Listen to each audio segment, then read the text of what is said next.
அனைவருக்கும் வணக்கம். Astro mind therapy அன்புள்ளங்கள் அனைவரையும் இந்த புதிய வீடியோவில் சந்திப்பதில் பெருமகிழ்ச்சி அடைகிறேன். 2025 இந்த புத்தாண்டு பலன்களை தான் பார்க்க போகிறோம். அதற்கு முன்னாடி உங்களுக்கு ஆஸ்ட்ரோ மைண்ட் தெரபி அன்புள்ளங்கள் மற்றும் இந்த காணொளியை பார்க்கக்கூடிய அத்துணை அன்புள்ளங்களுக்கும் இந்த வருகிற 2025ஆம் ஆண்டு அவங்களுடைய எண்ணங்கள், செயல்பாடுகள் நினைத்ததற்கு அதிகமாக நன்மையாக, லாபமாக, வெற்றியாக, புகழாக, மரியாதையாக கிடைக்க அந்த எல்லாம் வல்ல பரம்பொருள் உங்கள் அனைவருக்கும், என்னையும் சேர்த்து கொண்டு நம் அனைவருக்கும் அந்த எல்லாம் வல்ல பரம்பொருள் அருள் புரியட்டும்னு என்று அந்த கடவுளை வாழ்த்தி உங்களுக்கு இந்த புத்தாண்டு பலன்களை சொல்கிறேன். இப்போ இந்த புத்தாண்டு பலன்களை எடுக்கிறப்ப மேஜர் கோள்கள் என்ன மாதிரி இருக்குது, பாசிட்டிவாக இருக்கா நெகட்டிவாக இருக்கான்னு. மேஜர் கோள்கள் அப்படின்னு எடுத்துட்டா, வருடத்திற்கு ஒரு முறை ஒரு ராசியிலிருந்து மற்றொரு ராசிக்கு இடப்பெயர்ச்சி ஆகக்கூடிய குரு பகவான் அவர் நன்மை செய்யும் இடங்கள்ல இருக்காரா. அடுத்து 1.5 வருடங்களுக்கு ஒரு முறை ஒரு ராசியிலிருந்து மற்றொரு ராசிக்கு பயணிக்கக்கூடிய அந்த ராகு கேது, அந்த 2 கோள்களும் ஏதாவது ஒன்று ஃபேவரபிளான பிளேஸில் இருக்கா உங்கள் லக்னம் ராசிக்கு அப்படிங்கிறத பொறுத்தும். அண்டு கடைசியாக 2.5 வருடங்களுக்கு ஒரு முறை, சுமாராக 2.5 வருடங்களுக்கு ஒரு முறை ஒரு ராசியை விட்டு மற்றொரு ராசிக்கு போகக்கூடிய சனி பகவான், அந்த சனி பகவான் அவங்க லக்னம் ராசிக்கு நல்ல ஒரு ஃபேவரபிளான பிளேஸில் இருக்காங்கிறதெல்லாம் பார்த்து தான் நம்ம அந்த என்னமா எவ்வளவு எந்த சதவீதமே நான் கொடுத்துட போகிறேன். ஒவ்வொரு ராசிக்கும் எத்தனை சதவீதம் நன்மைகள் ஏற்படும் அப்படிங்கிறது தான் இந்த வீடியோவில் பார்க்க போகிறோம். இப்போ இந்த 2025 15/5/2025 அன்று குரு பயிற்சி அடைகிறார். ரிஷப குருவிலிருந்து மிதுன குருவாக மாறுகிறார். இது திருக்கணிதப்படி இந்த குரு பயிற்சி 15/5/2025. அப்போ அதுலேருந்து வேற ஒரு பலன்கள் இருக்கும். ஆக இந்த ஸ்டார்டிங்கில் ஒரு 4.5 months பார்த்தீங்கன்னாக்கா நான் சொல்லக்கூடிய பலன்கள் அது கொஞ்சம் ஃபேவரபுளாக இருக்கும், அப்புறம் அன்ஃபேவரபுளாக மாறும், இல்லாட்டி அன்ஃபேவரபுளாக இருக்கும், ஃபேவரபுளாக மாறும். சில பேருக்கு அன்ஃபேவரபுளாகவே கண்டினியூ ஆகும், அந்த மாதிரிலாம் இருக்கும். அதை பொறுத்து தான் இப்போ இந்த 4.5 மாதங்களுக்கு என்ன பலன்கள், அடுத்து 5வது மாதத்திற்கு பிறகு என்ன பலன்கள், இது எல்லாத்தையும் கன்சால்டேட் பண்ணி தான் உங்களுக்கு சதவீதம் கொடுத்துருப்பேன். 5 மாதம் வரைக்கும் 80% நற்பலன்கள் இருக்கும், அதுக்கப்புறம் கொஞ்சம் குறையும். அது ரெண்டுத்தையும் ஆவரேஜ் பண்ணி தான் உங்களுக்கு பர்சன்டேஜ்னு கொடுத்துருப்பேன். ஒவ்வொரு ராசிக்காரர்களும் அந்த பர்சன்டேஜ் பார்த்தீங்கன்னாக்கா இந்த ஆண்டு எப்படி இருக்கும், அதற்கேற்றபடி எந்த அளவுக்கு விழிப்புணர்வோட இந்த மந்த்லி ப்ரெடிக்ஷன்லாம் பார்த்து நம்ம விழிப்புணர்வோடு கடக்கணும்னு ஒரு டிசைட் பண்ணிட முடியும். அண்டு ராகு கேது பெயர்ச்சி பார்த்தீங்கன்னா 19/5/2025. ஸோ 5வது மாதம் மே மாதத்திலேயே 15ஆம் தேதி குரு பயிற்சி, 19ஆம் தேதி ராகு கேது பயிற்சி. அதாவது மீன ராகுவாக இருந்தவர் அப்படியே ரிவர்ஸில் வருவார், கும்ப ராகுவாக மாறுகிறார். அண்டு கன்னி கேதுவாக இருந்தவர் சிம்ம கேதுவாக மாறுகிறார். ஸோ இது ஃபேவரபுளாக இருக்கா இல்லையாங்கிறத பொறுத்து தான் எல்லாத்தையும் கன்சால்டேட் பண்ணி, அதாவது ஒரு படத்தில் வர்ற வசனம் போல் கூட்டி கழித்து ஒரு ஆவரேஜ் பண்ணியிருப்பேன். அது அந்த எல்லாம் வல்ல பரம்பொருள் உங்களுக்கு ஒரு விழிப்புணர்வை கொடுக்குற மாதிரி அந்த பர்சன்டேஜ் இருக்கும். அடுத்து சனி பயிற்சி பார்த்தீங்கன்னா 30/3/2025 அன்றே சனி பயிற்சி நடந்துருது. அதாவது கும்ப சனியிலிருந்து மீன சனியாக மாறுகிறார். ஸோ 3வது மாதம் சனி பயிற்சி 30/3/2025, 5வது மாதம் குரு பயிற்சி ராகு கேது பயிற்சி. ஸோ 5வது மாதத்திற்கு அப்புறம் உங்களுக்கு ஒரு மாற்றங்கள் இருக்கும், ஏன்னா இந்த 3 கோள்களும் இடப்பெயர்ச்சி ஆகிறது.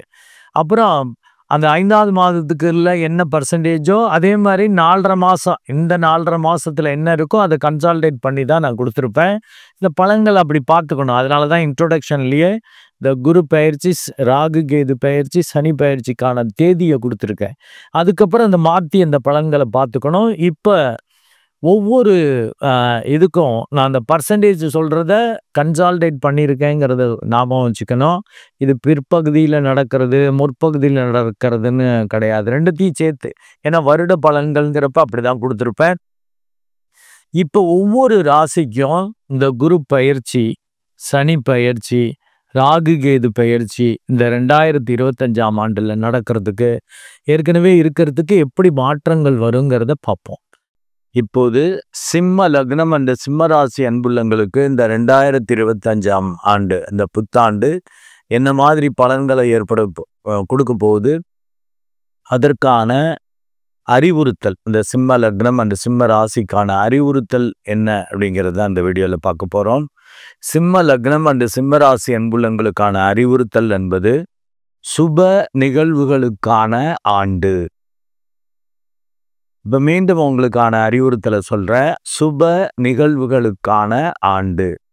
இப்போ இந்த தலைப்பிலேருந்தே தெரிஞ்சிருக்கலாம், நிறைய சுப நிகழ்வுகள் உங்களுக்கு நடக்க போகுது இந்த ஆண்டில். அதற்கு தயாராகிடுங்க.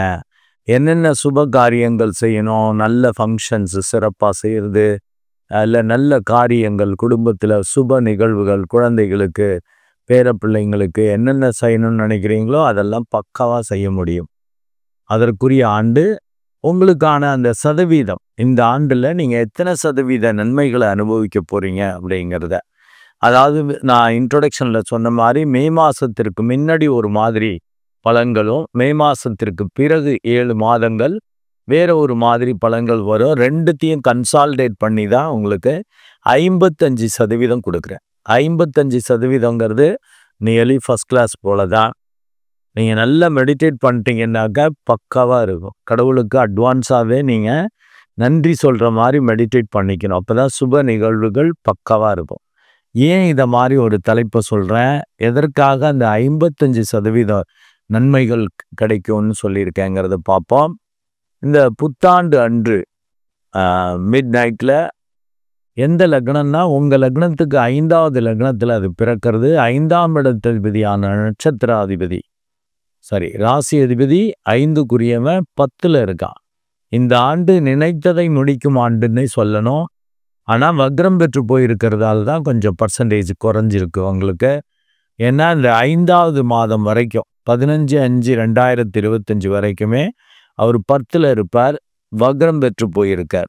கோச்சார ரீதியாக 10ஆம் இடத்துல இருக்கிறது பெரிய அளவுக்கு நன்மைகள் சொல்ல முடியாது தான், கொஞ்சம் சுமார் தான். இருந்தாலும் 5க்குரியவன் 10ல் இருக்கிறப்ப அவனே 8ஆம் இடத்ததிபதியாகவும் வர்றதால உங்களுக்கு புத்தியில் சொதப்பல்கள், பிரச்சனைகள், குழப்பம் வந்தாலும் பார்ட்னர் வழியாக நன்மைகளை அடைய முடியும். இந்த ஃபஸ்ட்டு அதாவது 15/5/2025 வரைக்கும் ஓரளவு நல்ல அந்தஸ்து, மரியாதையை, அதிர்ஷ்டத்தை பார்க்க முடியும். நல்ல பங்குகள் கிடைக்கும்.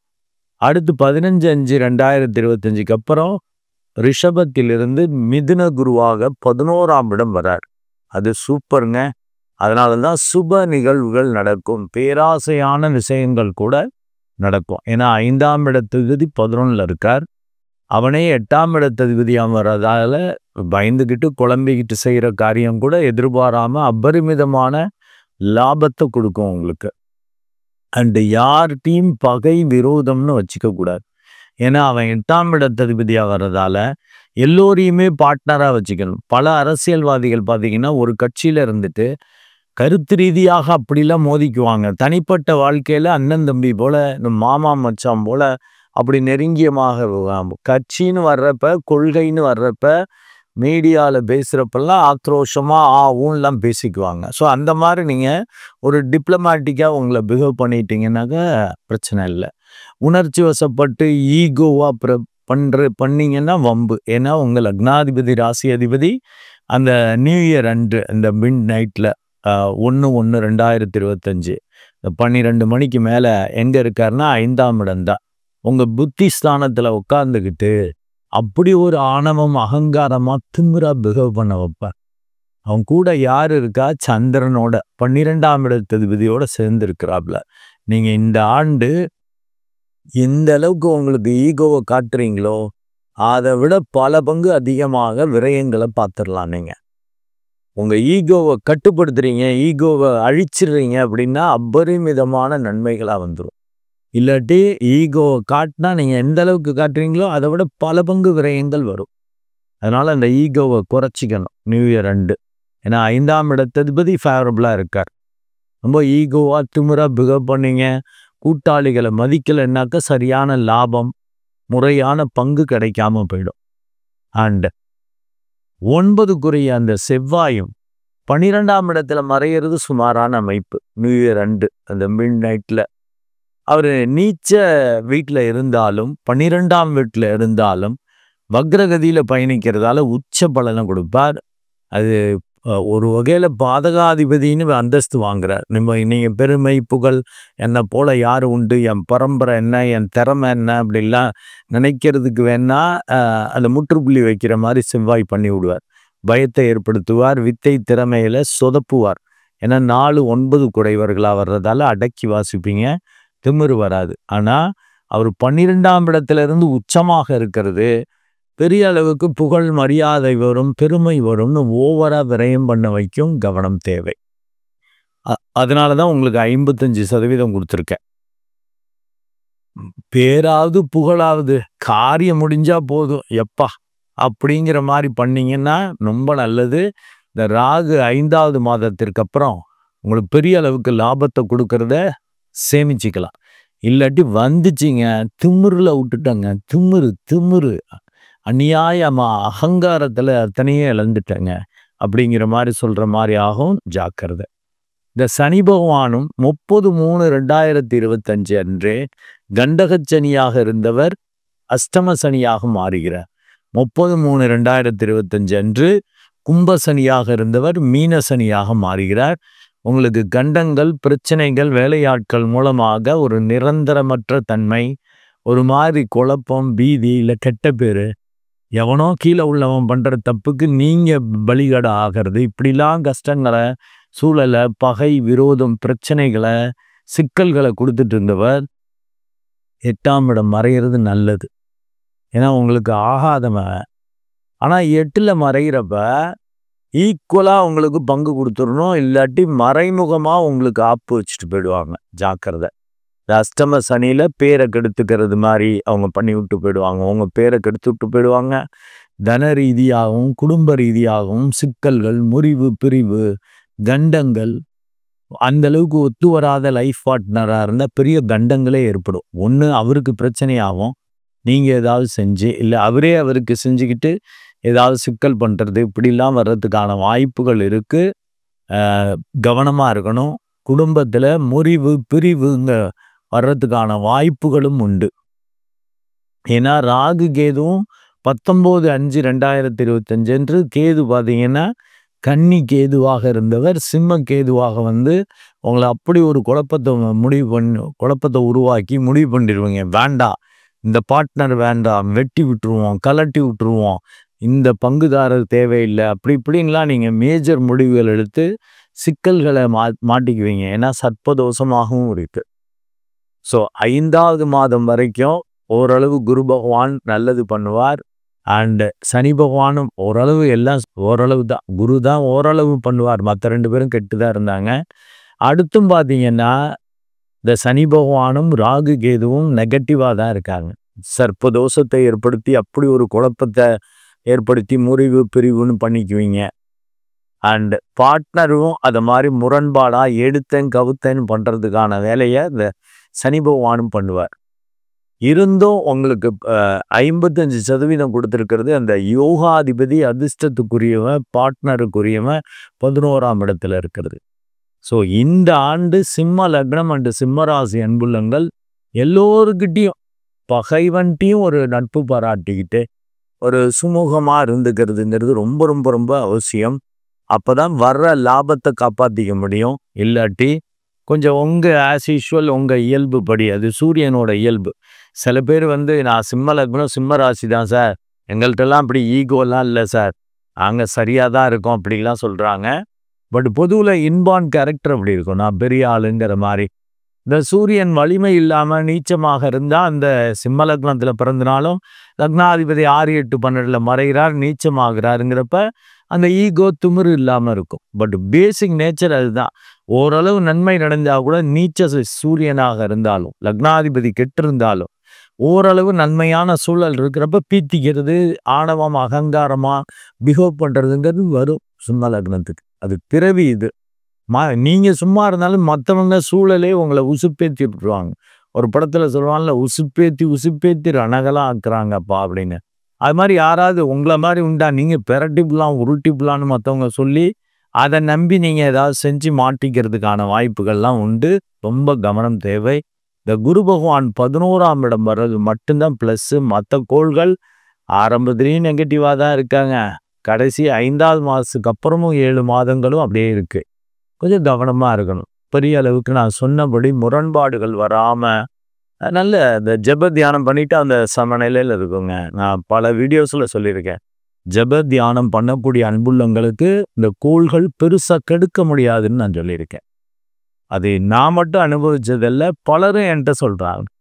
அவன் ஜாதகம் திராவையாக இருக்குது, சுமாராக இருக்குது, கெட்ட திசாபுத்தி போகுது, இப்படிலாம் இருக்கக்கூடியவங்க கூட இந்த மாதிரிலாம் நடக்கிறதுக்கு வாய்ப்பாக இருக்குமே, இது மாதிரிலாம் இருப்பீங்களே நீங்கள் அப்படின்னு நம்ம சொல்லி கேட்குறப்ப கூட, சார் முன்னாடி இருந்தேன் சார், பட் நான் அந்த மெடிடேட் பண்ணுறேன், இந்த மாதிரி சிலையை வச்சு சில கிரியா ஏதாவது அந்த ஆன்ம சாதனை, அந்த அபிஷேகம் பண்ணுறது, அது இதுன்னு அந்த ஆச்சார அனுஷ்டானங்களை கடைபிடிக்க ஆரம்பித்த பிறகு எனக்கு அந்த குணங்கள்லாம் குறைஞ்சிருச்சு.